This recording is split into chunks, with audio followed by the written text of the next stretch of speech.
Well, welcome to the first week of HIED 658. We're going to take some time this week and give an overview of student retention. I've asked Bart Herridge, who talked about predictive modeling in HIED 654, to come in and talk a little bit about student services and retention. He is the Dean of Student Services and Retention at Abilene Christian University. And so, Bart, in this module, we are giving kind of an overview of student retention, and I see you as an expert in this field, and so I wanted to kind of get your thoughts as we lay the foundation for these students as they learn about student retention practices. So thanks for joining us. I'm glad to be here. Okay, so first, talk about kind of what you do in your role and why you do it. So retention at Abilene Christian is a fairly new enterprise. This is the fifth year of actually having an office of retention that is specifically responsible for retention efforts here at the university. I'm in this role because I believe that this university and most universities are blessed and are better by having students who are considered at risk as part of their population. Just to put it very simply, that's kind of where my heart is and the group of students that I'm most interested in seeing being successful. And that's the group of students who are least likely to be successful. And so I'm in this role trying to connect the dots on helping find strategies to make students who are less likely to succeed able to graduate from our university. That's great. And we've talked about that in a couple of our courses about how it's important from the birth of the student in the recruiting cycle to getting them to graduate. And so what you do is super important. So thank you. So talk about some national retention trends that you've seen. You've been in this role, you said 5 years. Some national retention trends you've seen and the ones you see coming down the pike. So not big news to anybody, but the national trends as we're all just about all colleges are facing a crisis with men. Men are being admitted to colleges, but also retaining at significantly worse rates than females. And one of the things that makes that trend particularly difficult is some of the strategies that you would use to reach a female audience is not effective with a male audience. And I can get into some of that as we talk specifically about what we're doing, but mentoring activities that you have sometimes is really difficult to pull off with a male audience, whereas that tends to be more accepted if you're working with a female audience. Nationally, you're also seeing trends with more and more first-generation students coming to college, and we're definitely experiencing that here at ACU. In addition to the first-generation students, as we are seeing economic bifurcation in our country, in other words, the loss of the middle class, more wealthy students, and more students of low income, we're seeing those low-income students have tremendous challenges in retention, not just financially, but socioeconomically, socially, psychologically, just all sorts of challenges with that particular group. I would say those are the big ones. Those are the biggest issues that we're facing when we look at retention overall as an industry and what we're fighting right now. Okay. So which student populations have the greatest risk of attrition and why? Okay. So the groups that I just identified, first-generation students, low-income students, students who are coming from any backgrounds that have not had college experience prior to that, and students who are going to have challenges paying financially. And again, any two students being equal, two students of equal academic ability, one student who is male, one student who is female, the male students are less likely to retain at any particular institution. And then the other thing I would put that's a part of that as well has to do with academic preparedness. We're seeing more significant numbers of students come out of high school programs that are not academically prepared to be at college, and that's clearly a group that is highly, highly at risk. Here at ACU, we've experienced great gains in retention for underrepresented populations, minority students. So that's gotten significantly better in the last 5 years, but I wouldn't say we're there yet. We're still working on that. And then lastly, we just have significant challenges with students. The trend over the last 5 years has been students don't want to go far from home. So where we at ACU used to have representation from just about every state in the country, that that field has narrowed somewhat, but the students who are still coming a long way from Abilene still are less likely to retain. I mean, that's good if you're in Dallas or Atlanta or Nashville, but if you're in Abilene, people are from Roby and from Snyder. Right. So, okay, so talk about the importance of programs like advising, orientation. We're going to get into that later in this course, but I wanted to kind of give the foundation here. Talk about some of those programs and their importance in the retention puzzle. Okay. So let me start with orientation.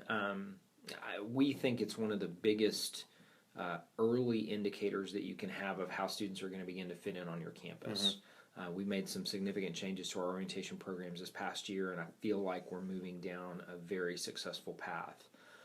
The reason why this is important is because that's the place that you're setting the tone for your students, and particularly students who don't have a connection to your college. Right. So we refer to those as legacy students, students whose parents or brothers or sisters came here or who did leadership camps here or something like that. For those students who don't have those connections, orientation is where they begin to make connections with other students and make connections with members of our faculty and staff that are significant.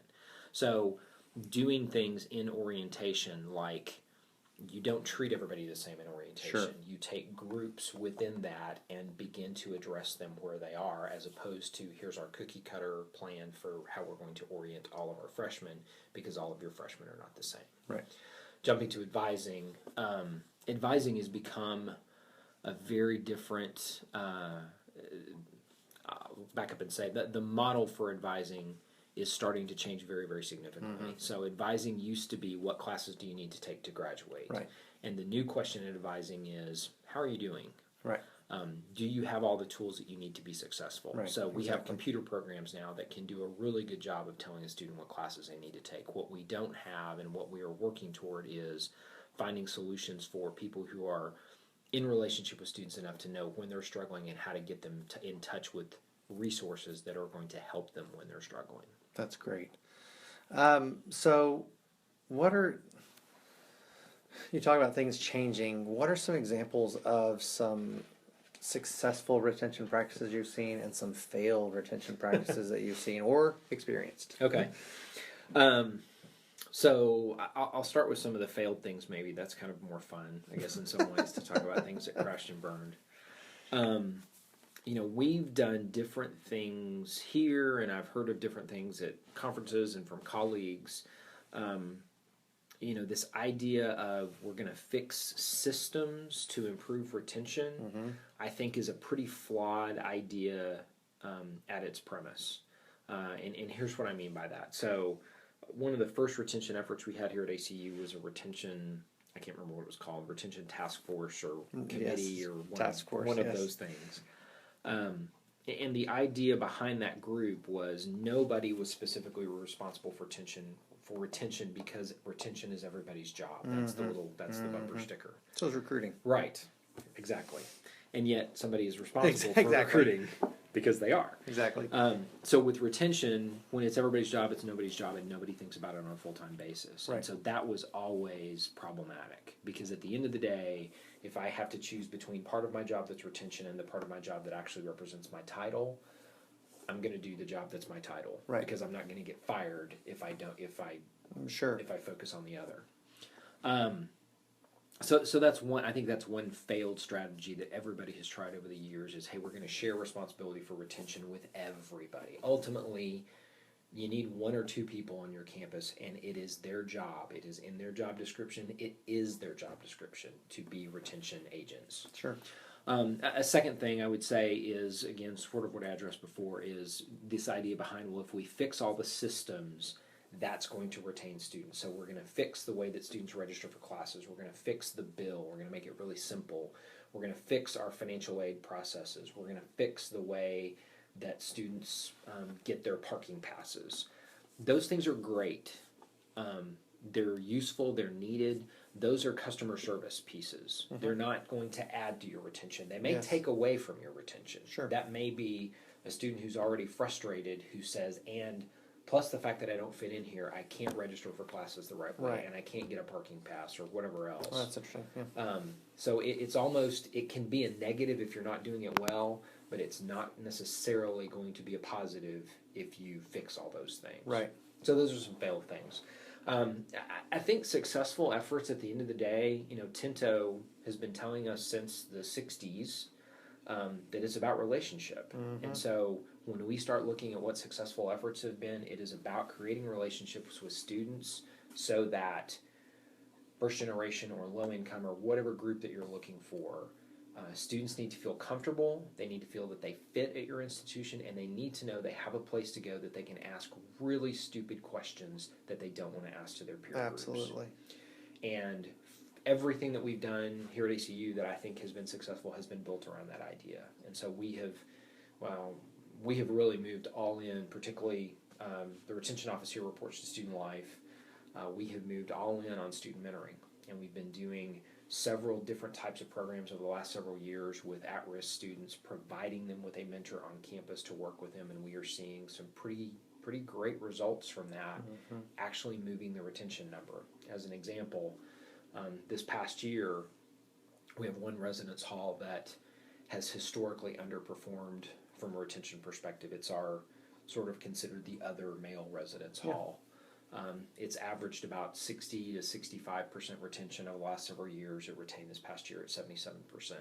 And the biggest impact that we had is we put somebody living in that hall whose job it was specifically to work with a group of at-risk students in the hall, but to work and change culture for everybody there. Sure. And it's had an enormous impact. So I think it's about relationship, and I think that can be true in student mentoring on a student life side. It can be true from an advising perspective. It can be true from a faculty interaction perspective. In fact, it probably needs to be true in all of those places to be really successful. Because ultimately a student might not connect with their resident director, but they might connect with their advisor. Or they might not connect with either one of those people, but they might connect with their faculty member. And so as a university, we are obligated to provide opportunities for relationship in all of those places. Right. So you talk about impact. I do want to say this, that there are different people on campus that see impact differently, correct? They see it, some people see it as, well, we're really helping the students and we're really getting them to graduate, we're really doing this. Right. And some people see the impact as, oh great, they're gonna persist, and that means more revenue. Right. And that means we're gonna get to pay bills. And so there's two sides of that coin when it comes to the impact of retention. Sure. You're impacting students' lives, but you're also impacting the university. Absolutely. So that you can in turn impact students' lives. Absolutely. And so Yeah. that kind of illustrates what kind of impact does. And there are people who want to talk about retention who don't want to talk about the revenue impact of it, because that for whatever reason that feels to them to be, well, that's a business reason. It's impersonal. It's not why we're here. It's both and. Absolutely. I mean, if we don't retain students well, we're not going to be here as a university. Right. So it's a both and conversation, not an either or conversation. Right. I'm with you. Okay, so talk about how technology has changed and how can we use technology to increase our retention. So whether it's early warning systems or academic roadmaps or online offerings or advising or whatever, what's the technology piece? Yeah, so it's really funny. The answer to this question 10 years ago, and I think probably maybe every 2 or 3 years since 10 years ago, maybe even 15, is different. As you began to recruit generations of students who had been raised with technology in a way that, Corey, you and I probably haven't been, right, or weren't. So the need to change with the technology, the rate at which that was accelerating was equal to the rate that the technology was accelerating. So, 10 years ago, it was fine for us to reach out to email in students, to reach out to students via email as a way to get in touch with them. And now that's, I won't say useless, but it's not helpful. You have to be texting with a student. You have to be communicating with them through social media. Right. Or you're just not going to reach them at all. And so the way that we sort of approach this, we're using a lot of technology behind the scenes. We've got software for early warning systems, early alert. We're using software to help predict which students are at risk. That's more data really than technology per se, but it's the same kind of concept. All of these things are moving us towards. The great thing about it, all of these things are moving us closer to the model. Mm-hmm. And here's what I mean by that. So, if you think a little bit about a flipped classroom model and the way that might apply to a retention perspective, there's a lot of things that I can do with technology that I used to have to do with a human. Think about advising. It used to be I needed to sit down with my advisor, and my advisor had to tell me what classes I could take because there was no way for me to figure that out. Now, the technology can do that, so my advisor has the time to create that relationship with me. Right. And so the technology is a tool that gets us back to the relationship and gets us the time that we need to create space for that relationship to occur. Yeah. And the tools are going to change constantly, and we have to change with the tools. So it almost doesn't matter what they are. It merely matters that they're there and that we know how to use them. Right. That's good. Okay, so finally, the last question that I have is, for these students, I just heard you talk about predictive modeling. For you, right. We talked about it a couple years ago. It was a year and a half ago, too. But talk about how you are using predictive modeling as part of the retention effort here at ACU. Okay. So we bring in, I'm just going to throw some numbers out here just to give you an idea of kind of what we're dealing with. So we bring in 1,000 freshmen every year. Mm-hmm. Very, very focused right now on freshman and sophomore retention. We are putting in place some efforts we think they're going to help with upperclassmen retention, sophomore to junior, junior to graduation. We're not quite there yet, but we're very focused on freshman and sophomore right now. So I do not ever foresee having the resources to provide mentors to 1,000 freshmen. I just don't know how that would happen. And particularly the right mentors, and particularly the mentors that are going to connect with people, and the mentors that we would want every single one of our 1,000 freshmen to have. Predictive modeling is what tells me who might need those mentors the most. So I use predictive modeling. So on the front end, I get a score associated with each one of our freshmen that tells me how likely they are to retain to the first semester of their sophomore year. I take that data and I sort through it. I eliminate students from that pool who are in other programs that might be useful for them to build community. For instance, we have several other programs here on campus that students are put into based on scholarships that they're awarded.